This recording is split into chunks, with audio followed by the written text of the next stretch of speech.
రథసప్తమి సందర్భంగా శ్రీకాకుళంలో స్వామివారి గుడిని ఎంత అందంగా అలంకరించారో. ఈ రథోత్సవం చాలా ఉత్సవంగా జరుగుతుంది. స్వామి గుడి ఎంట్రన్సే మనకి చూడండి విగ్రహాలు ఎంత బాగా పెట్టారో.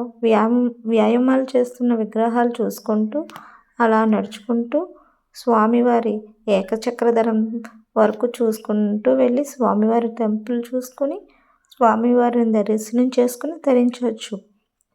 అంతేకాదు ఆ ఉత్సవాలు కనివిని ఎరిగిన విధంగా ఈనాడు ఎంతో వైభవంగా చేస్తున్నారు. శ్రీకాకుళం అరసవల్లిలో అదృష్టం ఉన్న వాళ్ళు వెళ్ళి దర్శించండి, స్వామి ఆశీస్సులు పొందండి.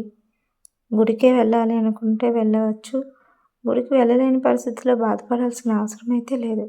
స్వామి దర్శనం ఇలా దర్శనం చేసుకుంటూ తం సూర్యం ప్రణమామ్యహం స్వామిని తలుచుకున్నా చాలు. స్వామి రథోత్సవం కూడా చూడండి, అన్ని మనసులో తలుచుకుని నామస్మరణం చేసినా కూడా అంతే అనుభవం కలుగుతుంది.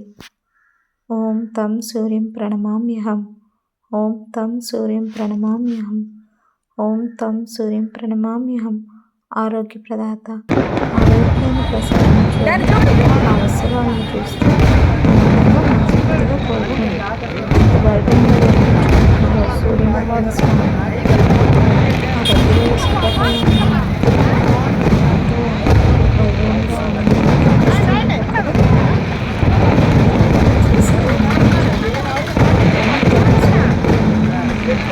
రథసప్తమి నాడు ఆకాశం అంతా నక్షత్ర మండలం రథాకారంలో ఉంటుంది.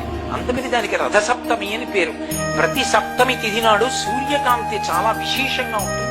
అటువంటి సప్తమి తిథి నాడు రథసప్తమి వచ్చినప్పుడు ఆ జిల్లేడాకులు రేగుపళ్ళు తల మీద పెట్టుకుని నమస్కారం చేసి సూర్యుడికి స్నానం చేస్తారు. ఎందుకు అంటే సూర్యబింబంలో ఉండేటటువంటి ప్రాణశక్తిని పుచ్చుకుని జిల్లేడాకు ఇక్కడ ఉండేటటువంటి గోరువెచ్చటి ఆ బ్రహ్మస్థానము నుండి ఆ లోపలికి ప్రసారం చేస్తుంది. దానివల్ల ఎదర వచ్చేటటువంటి విశేషమైనటువంటి వేడిని తట్టుకోవడానికి కావలసిన శక్తి వస్తుంది. రేగుపండుకి ఓ లక్షణం ఉంది.